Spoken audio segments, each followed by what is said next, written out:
Hello and welcome back to another video. Today we're taking another look at this ZEOS Pocket PC, clone of the Tidalwave PS-1000.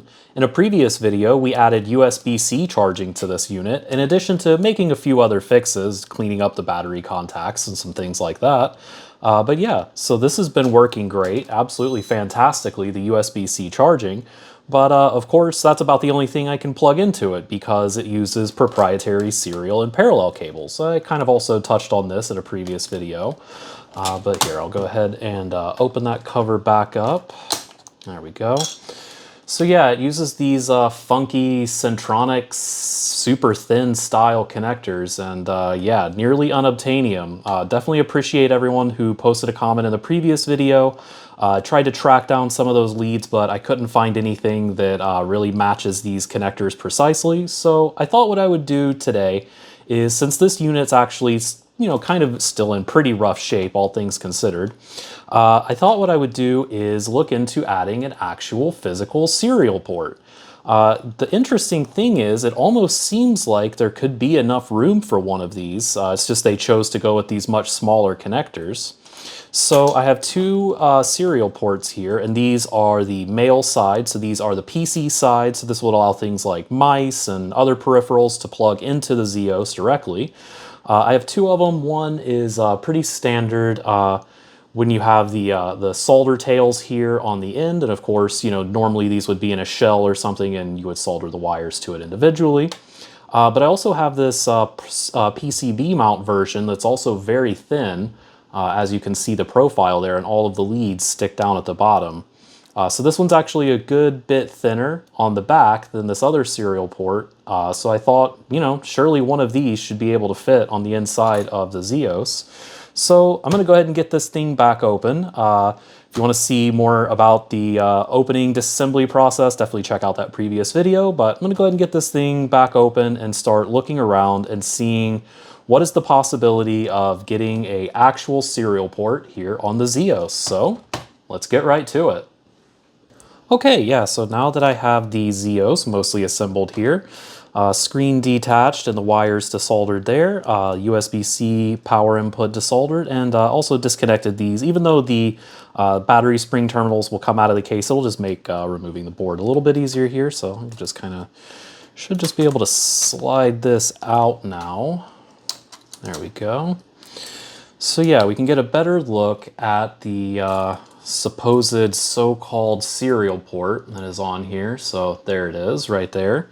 And yeah, it looks like this low-profile panel circuit board mount one will actually, I mean, it does go a little bit further, but there's no way we're doing this without cutting some plastics. So just be prepared for that to start happening. But yeah, I think this may actually work, and it's not too much bigger than the profile of this actual connector, and there's a little bit of room still inside of this case. The only thing that I kind of wanted to do, and it's a, I guess you call it a stretch goal, is that it would be nice if the cover still could fit over the ports, but yeah, I don't see that that's actually probably going to happen by the time that we get this other giant port put in there, but who knows, we'll see. So yeah, I think the first thing to do is go ahead and try to remove this port here. Now, it's going to be a little bit difficult because it's soldered on both sides, so you can see the solder is here on this side, and it's also the same thing on this side as well. And yeah, it's going to be a little bit difficult. What I'll probably need to do is just lift, heat up and lift the pins on one side, and then that should, kind of get it free, and then I can, add some extra solder and flux and hopefully get that connector off. So yeah, let's get to that. All right, yeah, so here we are just zoomed in a little bit to get a little bit closer. So yeah, I think let's go ahead and see what we can do about removing this built-in serial port. So I'm just gonna do that. I'm just gonna try to heat up each one of these pins and just lift it up with this screwdriver here, and hopefully I can get underneath them. I guess, I don't know, let's see. If I can not destroy the connector, that would be nice. But yeah, I'm not sure that this is gonna work yet. Okay, yeah, all right, so I think I just lifted one of the pins. Pretty sure.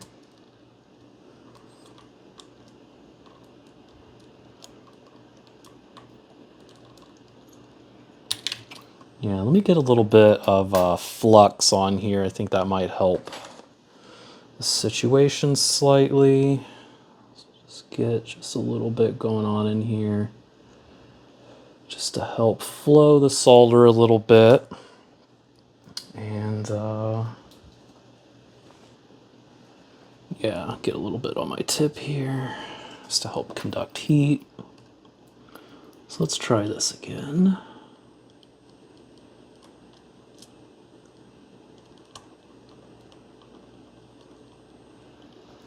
Okay, I think that, yeah, that one is definitely lifted up. So let's go on to the next one.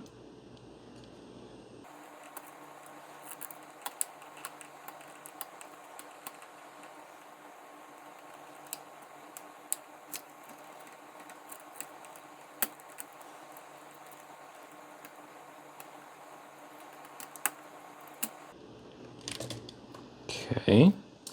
Seems like that is working. I'm going to attack this one from the other side. The camera won't lock focus here, so sorry about that.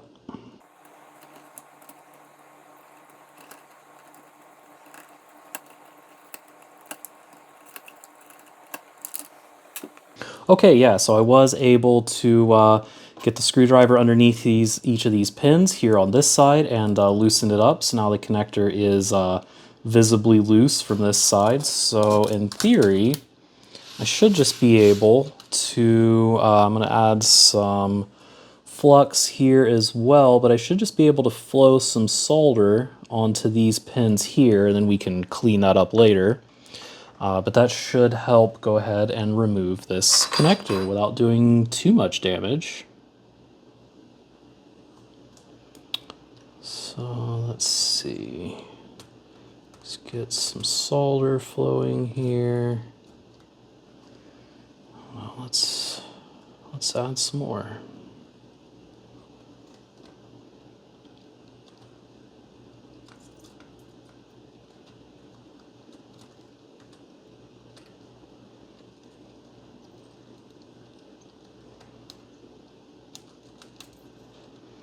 Okay. There we go. All right, connector is off. Let's see if we can get some of that excess solder off. And yeah, that seems to have come off pretty cleanly.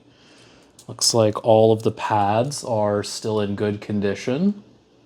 So there we have the pads there on the top side and the pads here on the bottom side. So these are all looking very, very nice. So yeah, I'm going to do a little bit of cleanup here, and then we will do a little bit of a test fit and just see what we're up against as far as fitting in an actual serial port. Okay, so some time has passed, and I think I've figured out kind of how I want to go about this. Just to bring everyone up to speed, is that I did go ahead and remove the parallel port connector over here, so hopefully that doesn't anger too many of you out there, but the reality is that I'll probably never be hooking up parallel devices to this thing, although it is pretty cool. I do have another one of these, this one right here. So I do have one with the parallel connection if I so desire to use that, but I think for this unit, I would rather it just have a functional serial port. So to that end, I've decided that there is no way that this full-size, whoops. And to that end, I've decided that there's no way that I'm going to be able to fit, one of these full-size ones with the solder tails that come out of the back. But one of these with the kind of angled connector where it's meant to be as low profile as possible, this is going to fit inside the case. So what I went ahead and started to do is just to compare this to how it comes out of the package, is that all of the pins are kind of downward facing on the connector, meant to be through hole soldered into a circuit board. But what I went ahead and did is I just bent over all of the pins on the bottom, and that's just to try and get as much clearance between this and the bottom of the case. And what I'm also going to do is I'm going to Dremel off a little bit of the top of this connector here, just so that it clears the case. And kind of how that's going to fit in is just somewhere around here, actually, is where it's going to fit in best to the case. So I think next what I'm going to do is just a little bit more dremeling on this, actually do some dremeling on the serial connector here. And ultimately I want to mount it to the circuit board itself instead of gluing this to the case, because once I glue it to the case, it's going to be really difficult to get to any of the wires that need to connect to, especially the bottom and the top, and they'll just be really fiddly if I ever need to remove this again.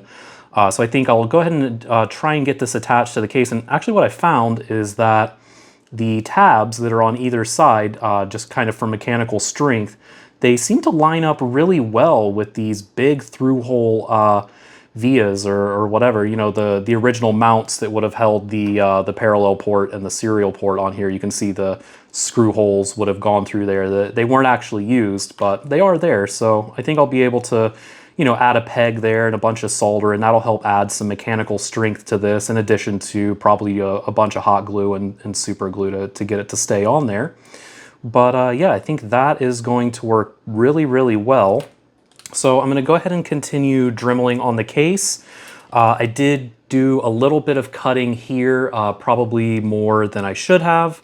But yeah, I think by the end, hopefully we won't actually notice that. So yeah, I won't go too much into detail on that yet. But yeah, I think the first thing to do is to go ahead and try and get the serial port actually mounted to the PCB here in some way.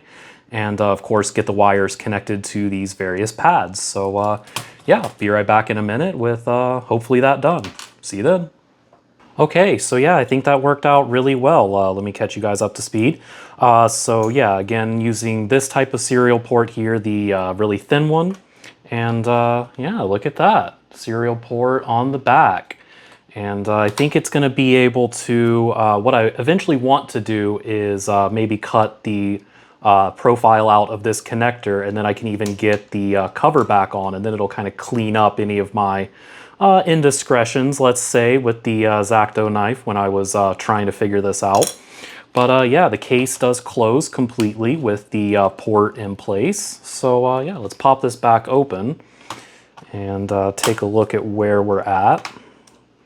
So I'll get the main board out. Oh, and yeah, get the main board out. Like so. It's a little fiddly with that USB-C lead coming off there. But yeah, I did exactly what I thought I was going to do here, and I just took some pin header material and bent that pin around and soldered it both to the panel connectors here, the big grounding connectors for either side of the port, and just ran them through those two holes, and it lined up perfectly, and with just a little bit of tweaking, it seems to fit perfectly. So yeah, I think the next thing to do is I went ahead and added these wires here for the bottom part of the serial port, and those will connect up to 4 of the pins here. And then I'll run 5 more wires, and I think I'll be able to run it through this hole right here, which interestingly does not really line up with this hole here in the case. I'm not really sure what that peg is there for, but yeah, so there should be plenty of room to run the wires up to the top of the board. And yeah, I think next is to start soldering this up and maybe even get this thing a quick test just to make sure that this is actually going to work the way that I hope it does, which really hoping it does. But yeah, next thing is just start soldering on some wires and hopefully get this thing all back together. So yeah, let's get to it. Okay, so yeah, that was a bunch of fun, and by a bunch of fun, I mean it wasn't any at all. But what I got is I got some very thin wire wrap or bodge wire installed here on the top to take these 5 contacts down to the bottom, and then all of that connected up to the serial port here. So I don't think I'm going to win any awards for cleanliness on my wiring job here, but it is very fiddly, and I wanted to leave just a little bit of extra wire just in case there was any mistakes and I needed to kind of remap the pins, but pretty sure I have the pin out correct. So yeah, I think all that is now to do is go ahead and get this back into the case. I don't think there's any more modifications that will be necessary to the actual case. The only other modifications I might make are to this cover that used to cover the serial and parallel ports here on the back. But yeah, I think that should about do it for the electronics and modification side of this. So I'm going to go ahead and get this all put back together, at least well enough to get it to turn back on. Hopefully it does still turn back on. And then we're going to go ahead and plug some things into the serial port and see if it works. So yeah, be right back. Okay, got the ZEOS all put back together, and yeah, I think it came out really, really well. So here is our serial port that's now built into the unit. The case went back together perfectly, no weird bulging or anything like that. So yeah, let's go ahead and get this thing connected back to power, USB-C of course. Go ahead and get that connected. There it goes, it's booting up. So let me see if I can adjust the contrast a little bit. There we go. Yeah, that should make the screen pretty readable. So yeah, I'm gonna let this boot up here for just a second. It goes through just a little bit of a setup here. There is one setting that I need to change. I don't have a backup battery in here right now. I should probably put one in. But I need to get into the setup utility here because I believe, looking at some screenshots online, is that there's a setting for whether or not the serial port is even enabled, because I guess there's power going through that and it would kind of eat through the batteries if there were batteries. So let it get into the race pin interface here. I believe there's a link to the setup. Yeah, so we want to go to utility and setup, and yeah, here we go. So RS-232 is off, so we want to turn that on. I don't think I need to mess around with power saving. There's not too many other options here, but we'll go ahead and quit, save that. So hopefully I exit out of that. All right, so what I want to do is I've loaded up a copy of Windows 3.0 on one of my SRAM cards. I'm going to go ahead and connect a mouse. And I think this is going to be a very appropriate mouse. This is a Logitech serial mouse, one of the original kind of Logitech designs here. So I'm going to go ahead and hook this up to the back, just like so. So hopefully that will work. And yeah, let's go ahead and navigate to Windows and see if we can get mouse support in Windows on the Tidalwave here. So this is going to take just a second to load up. Obviously, we're just kind of dealing with PCXT, PCAT kind of speeds here. Nothing very fancy. But yeah, go ahead and let this boot up for just a second. And I really hope that this works, because I've never had a serial device connected. Oh my gosh, we're moving the mouse around. There we go. Sorry for the screen flicker. Obviously, I don't see that in person here, but I guess the camera is just not locked to the refresh rate here of this LCD screen. But, well, the mouse was moving. What happened?